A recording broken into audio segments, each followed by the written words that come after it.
think it's ridiculous to start a third party. This is what victory feels like. Yeah!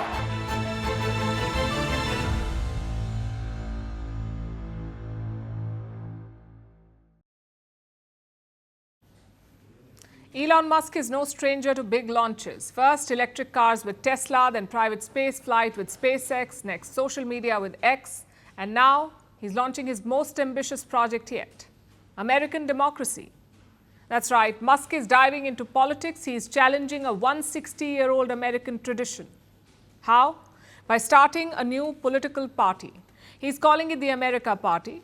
And this is what he had to say about it. I'm quoting, "When it comes to bankrupting our country with waste and graft, we live in a one-party system, not a democracy.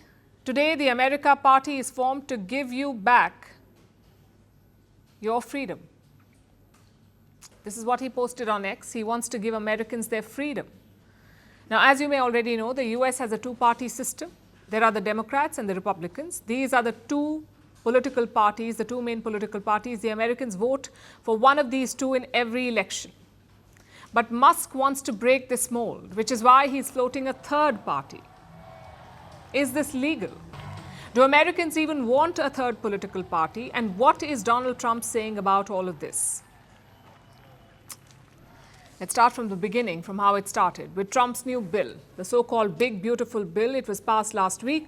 It will add trillions of dollars to American debt. Elon Musk vehemently opposed this bill, but Trump did not stop, and the US Congress passed it. So now Musk says that he is fed up with this debt slavery. That's what he's called it, debt slavery in the US. He says America is no longer a democracy. It is no longer a two-party system. It is just two sides of the same coin.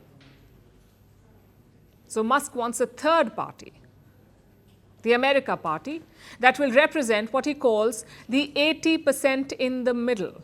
These are people who identify with neither the Democrats nor the Republicans. Right now, they don't have a choice, but they want a say in how their country is run.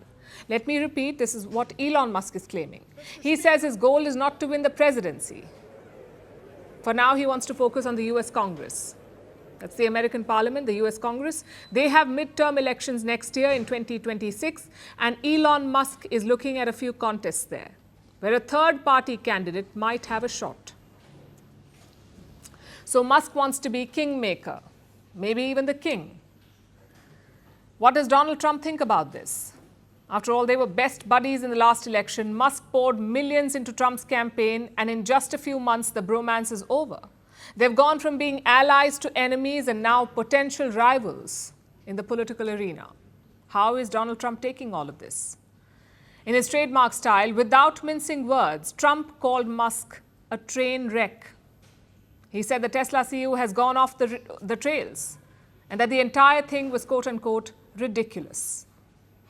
I think it's ridiculous to start a third party. We have a tremendous success with the Republican Party. The Democrats have lost their way, but it's always been a two-party system. And I think starting a third party just adds to confusion. It really seems to have been developed for two parties. Third parties have never worked. So he can have fun with it, but I think it's ridiculous. Well, here's the thing. The two-party system is not set in stone. There is no law against a third party in the US, maybe even a fourth. The US Constitution has no restriction. It does not limit the number of political parties. In fact, as of today, the US has 55 political parties. And nobody talks about them because they make no difference. They have no major electoral base, and they've never worked in US politics. The last time a third-party candidate even came close to presidential office was in the year 1912. It was Theodore Roosevelt. He ran under the Progressive Party, better known as the Bull Moose Party, and he came in second ahead of the then-sitting president. But Roosevelt still lost the election to Woodrow Wilson of the Democratic Party. This was in 1912. Then in 1922, there was Ross Perot. He was a Texas billionaire. He created what he called the Reform Party. He won nearly 19% of the popular vote, but not enough to win. And that's the thing. The US has a winner-take-all system. There are no parliamentary coalitions. There are no trophies for second place. And such a system makes it incredibly hard for a third party to survive. But third parties have succeeded in other ways, especially by changing the conversation. Take the Populist Party in the 1890s.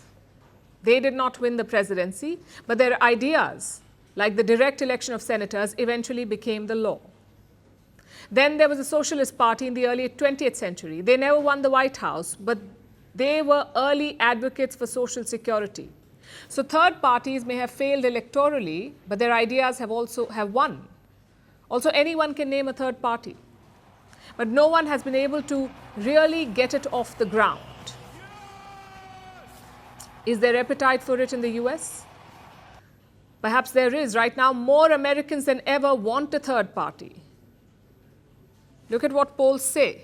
58% Americans are in support of it. They want a third party. This is the group Musk says he's trying to represent, 58%. Which brings us to the billion-dollar question. Why is Elon Musk doing this? Is it to face off against Donald Trump? Or does he want the elusive Oval Office? Here's the catch though, Elon Musk is not a natural-born US citizen. He was not born in the country, so he cannot run for the US presidency. But he can control it for sure. Chances are he will end up backing someone else.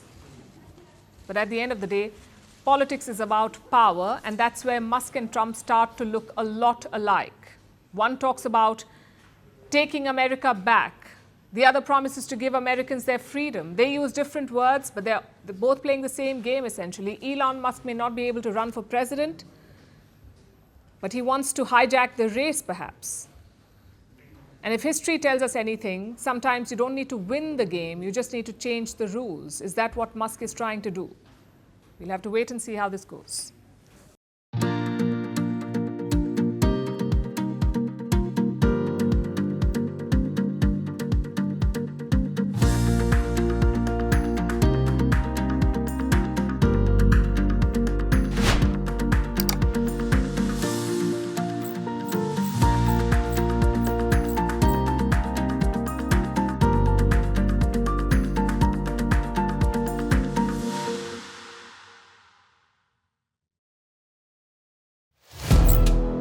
Firstpost now available in 9 languages on YouTube. English, Stands at $36 trillion. French, Le FMI, comme German, Geschäftsführenden Direktor Hindi, $30 trillion kakaijmo.